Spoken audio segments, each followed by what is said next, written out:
Hello everyone, and welcome back to Life Single Review. It's wonderful to have you here with us today as we dive deep into a story that will touch your heart and remind you what truly matters in life. I hope this message finds you healthy, happy, and surrounded by the people you love. To all our cherished viewers, especially those who've been following Ly Tu Huyen's journey, thank you for being part of our community. Today I have a question that I need you to think about carefully. Why would a man stand up against his ex-wife, risk everything, and fight so desperately to keep a piece of land? What makes this particular plot of earth more valuable than money?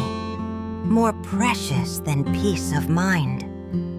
What secret lies buried in the history of D's family that makes this land worth fighting for? And here's what really makes me curious. Could his grandparents have somehow known, all those years ago, that someone like Huyen would come into his life? If you haven't subscribed yet, please hit that subscribe button right now and turn on notifications. This story will show you that true wealth isn't measured in bank accounts. It's measured in legacy, in values, and in the people we choose to share our lives with. You won't want to miss a single moment. Let's begin. To understand why Dee fights so hard for this land, we need to go back in time. Back to the 1900s, to a young couple with nothing but dreams and calloused hands. Dee's grandparents weren't born into privilege. They weren't given anything. They started with absolutely nothing. And I mean nothing. They were poor farmers who didn't own a single square meter of land. Every day they woke up before sunrise to work on other people's fields, earning just enough to survive, but never enough to get ahead. They rented land from wealthier farmers, gave up half their harvest as payment, and watched their children go to bed hungry, more nights than they'd like to remember. But here's what made them different. They had a dream. A simple dream that kept them going through the hardest times. They dreamed of owning their own land, a place where their children and grandchildren could build lives with dignity, where no landlord could evict them, where their labor would benefit their own family instead of making someone else rich. So they made a decision that would change everything. They decided to save every single coin they could. And when I say every coin, I mean it literally. They ate the cheapest food available, sometimes just rice with salt. They wore clothes until they fell apart, then patched them and wore them some more. Dee's grandmother would wake up at 3 in the morning to weave baskets to sell at the market. His grandfather would finish a full day of farming, then spend his evenings carrying heavy loads for other people, collecting firewood to sell, doing anything and everything that would earn a few extra coins. The neighbors felt sorry for them. People would whisper, "They're working themselves to death. What's the point?" But Dee's grandparents never complained, never gave up, never lost sight of their dream. For 15 years, 15 long, exhausting years, they saved.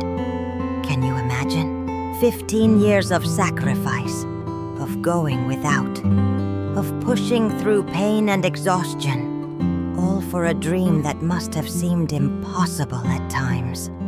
And then, finally, they had enough. They bought their first piece of land. Now, here's the thing. It wasn't some prime real estate.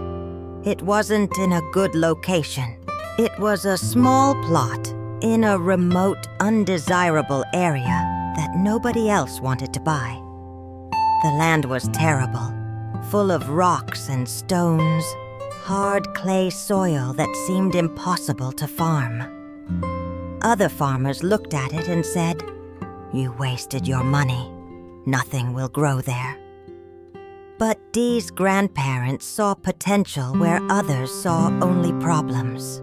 They spent an entire year, 12 months, doing nothing but clearing that land. Every single day, they dug out stones, broke up the hard clay, carried away rocks until their backs ached and their hands bled. Slowly, inch by inch, they transformed that worthless plot into workable farmland. They treated that soil like it was their child, adding organic matter, improving it, loving it back to life.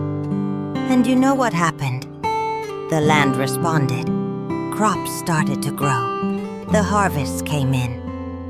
Year by year, when they had a little extra money, they'd buy another small adjacent piece of land, gradually expanding their property meter by meter, building their legacy one small victory at a time.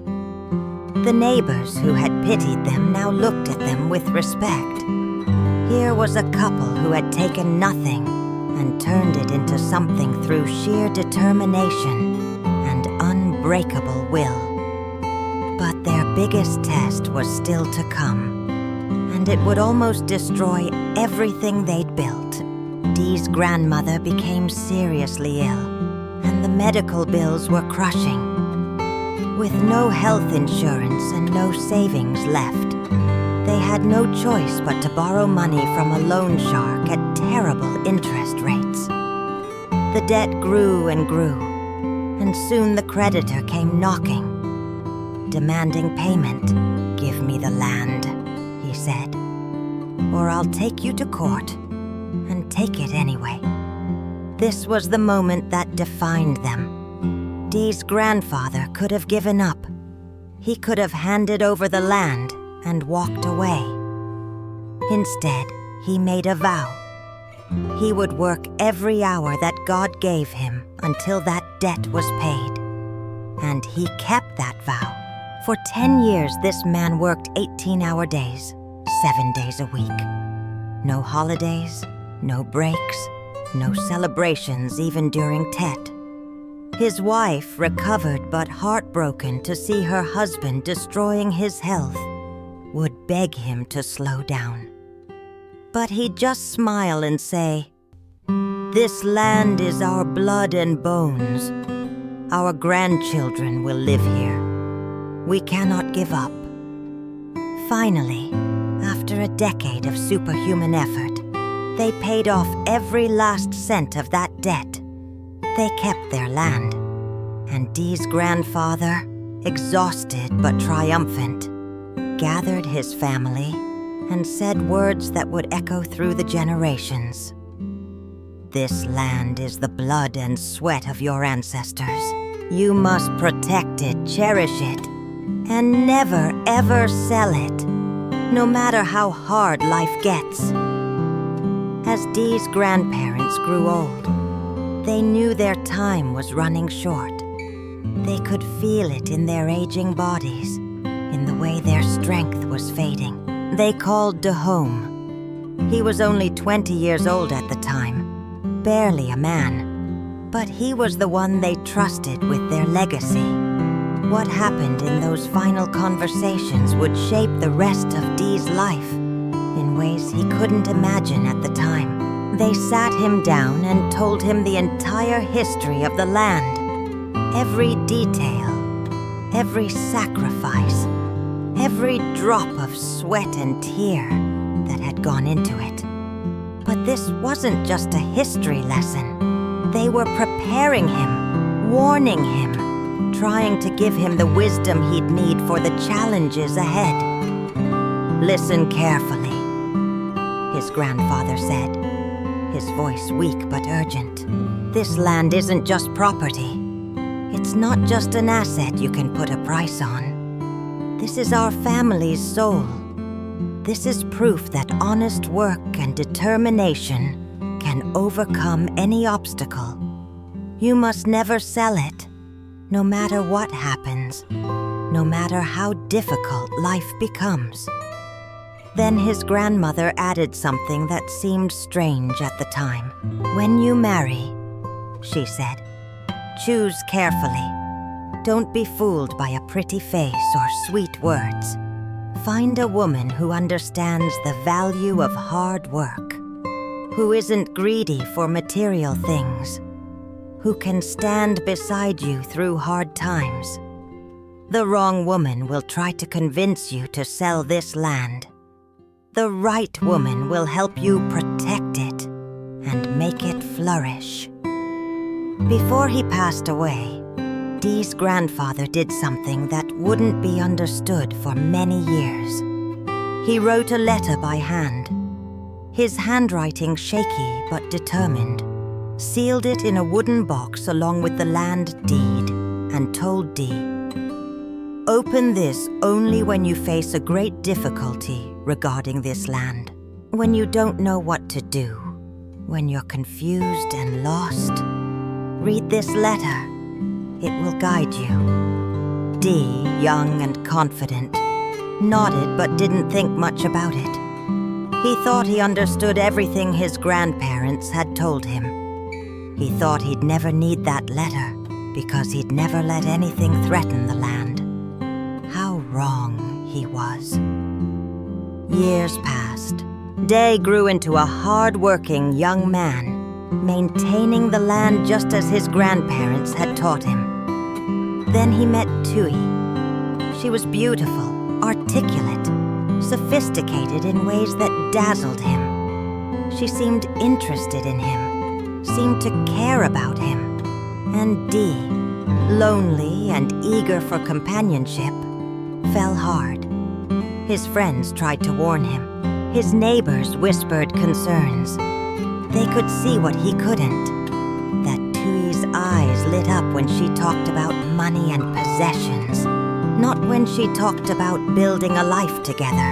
But Day was in love, or at least he thought he was. The marriage started to crack almost immediately. Tui constantly compared their life to others. "Why do we live in this old house? Why don't you sell the land and buy something modern in the city? My friend's husband just bought her a car. Why can't you?" Dee refused every time, holding firm to his promise to his grandparents. Tui's dissatisfaction grew into resentment, her resentment into contempt. When she met a man with more money and fewer principles, she didn't hesitate.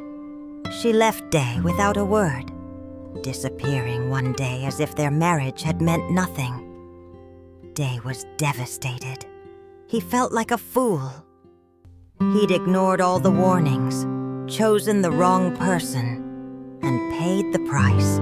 But he still had the land, and he threw himself into working it, trying to heal his broken heart through labor. The wooden box sat forgotten in a drawer, the letter inside unread.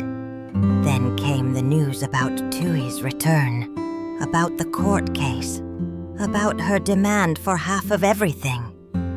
Day felt the walls closing in. He was preparing documents for the court date when he came across that old wooden box while cleaning.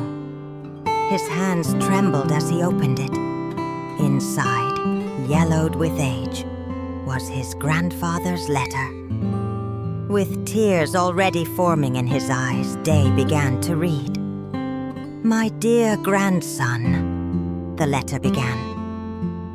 "If you're reading this, you must be facing trouble over this land. I knew this day might come. I knew that someone, someday, would try to take what we built from you. Maybe it's the government.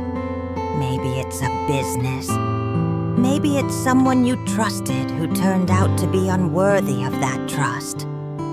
But listen to me now, as clearly as if I were sitting beside you. This land is not just about money. Yes, it might be worth something financially, but its true value is deeper than that. This land represents dignity. It represents the fact that our family, starting from nothing, built something lasting through honest work. It's proof that we didn't just survive. We prevailed. It's the foundation on which your children and their children can build lives of honor and self-respect. The letter continued, and this is where it gets really powerful. I want you to find a woman, not like the one who might have caused you this trouble, but a different kind of woman entirely. Find someone who doesn't need you to be rich, but needs you to be genuine. Find someone who will work beside you in a garden with dirt under her fingernails and a smile on her face. Find someone who sees this land not as a commodity to be sold, but as a legacy to be nurtured. Find someone who understands that true wealth isn't in a bank account, but in the strength of family bonds and the satisfaction of honest labor. This land belongs to you and to that woman, whoever she may be, and to the children you'll raise together. Protect it, grow it, pass it on. By the time Day finished reading, tears were streaming down his face, because he knew exactly who his grandfather had been describing. It was Huyen, who never asked him for anything. Huyen, who worked in her garden even when sick. Huyen, who cooked simple meals with vegetables she'd grown herself and called it a feast. Huyen, who looked at Maya with such love and taught her daughter the value of hard work and gratitude.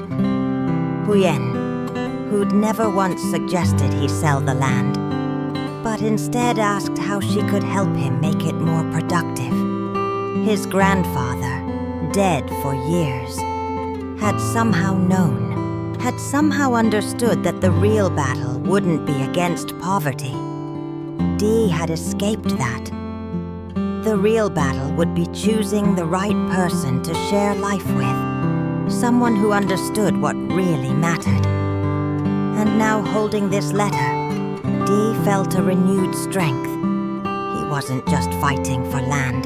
He was fighting to honor his grandparents' sacrifice, to protect his and Huyen's future, and to preserve a legacy for Maya and any children they might have together.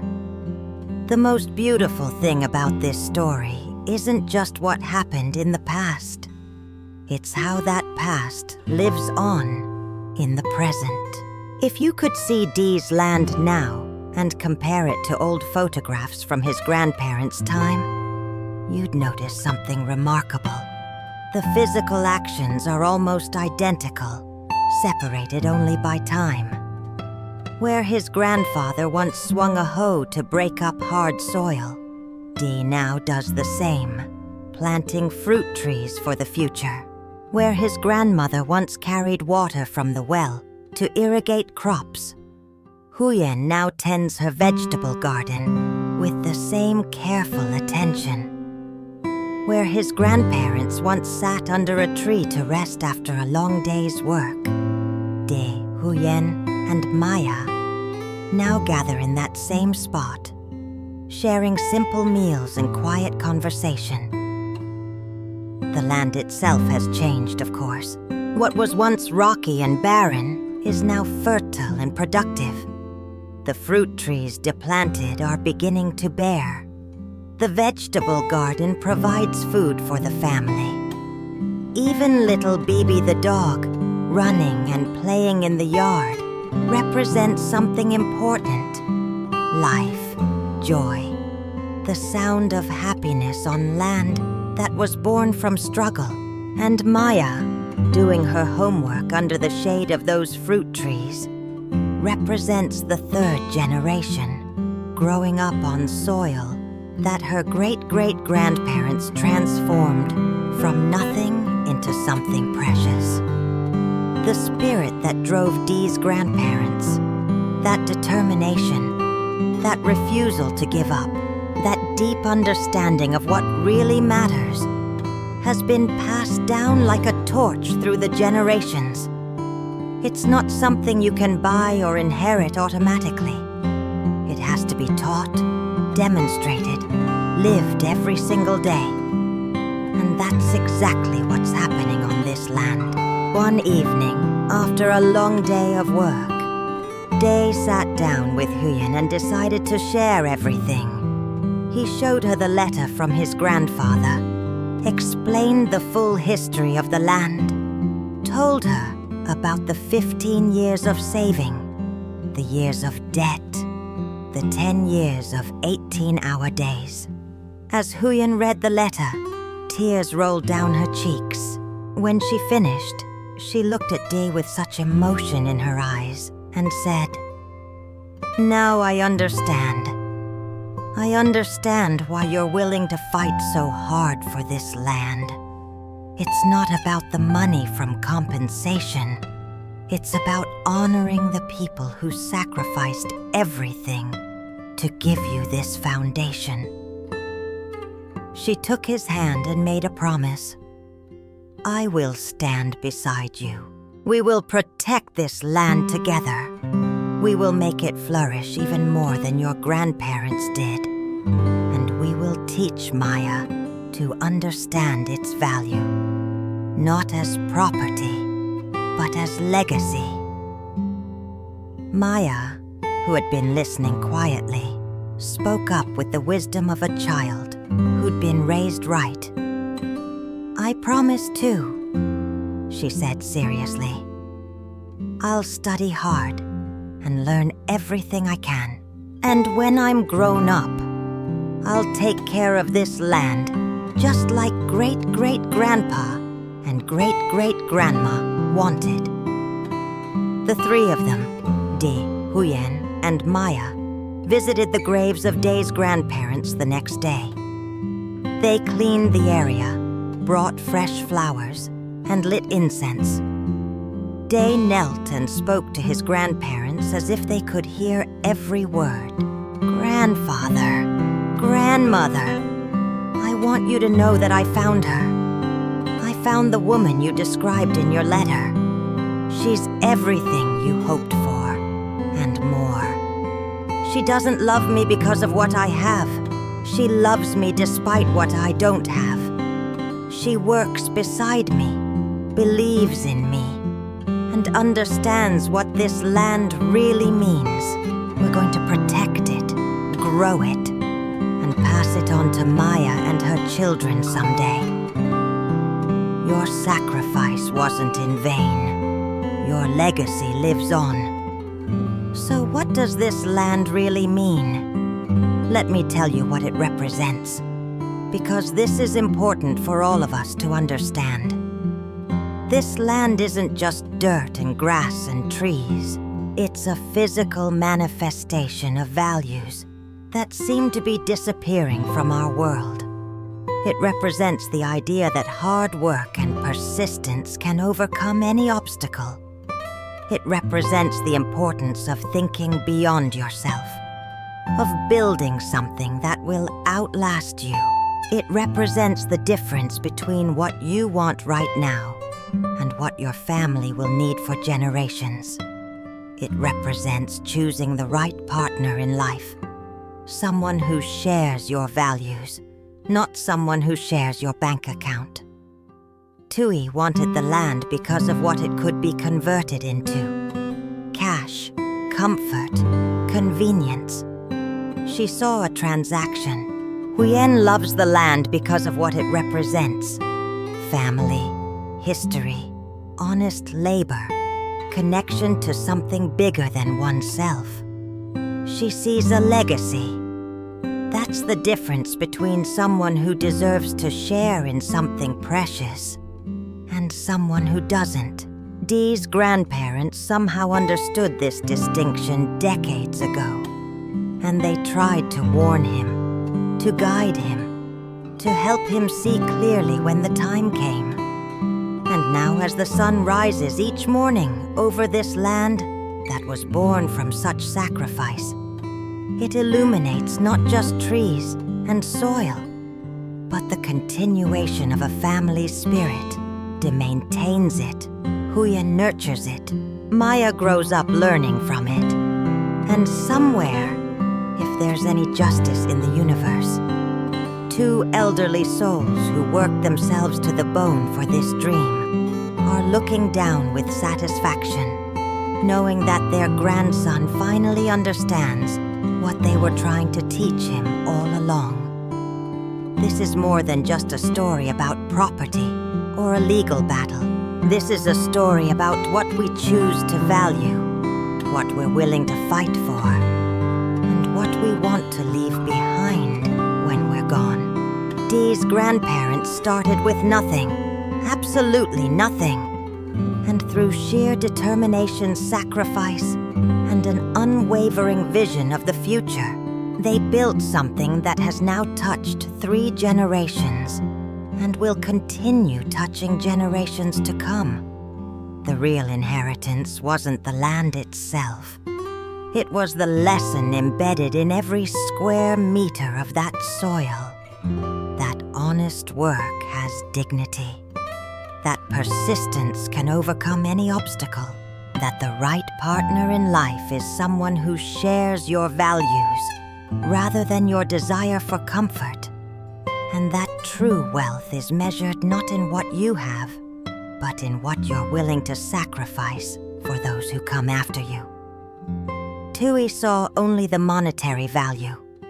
Huyen sees the soul of a family embedded in that earth. That's why De fights so hard to protect it. That's why his grandparents' letter meant so much.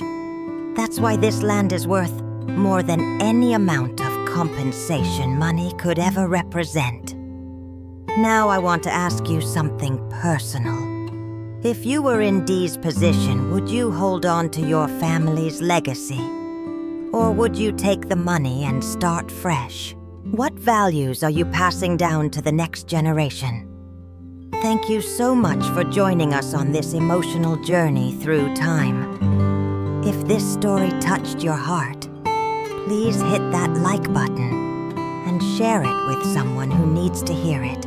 Subscribe to Life Single Review and turn on notifications, because next time we're taking you into the courtroom to witness the dramatic confrontation between De and Tui. Comment below and tell us, does your family have a legacy that's been passed down through generations? What would you fight to protect? Until next time, remember that the most valuable things in life can't be bought. They can only be built with love, sacrifice, and time. See you in the next chapter from Life Single Review.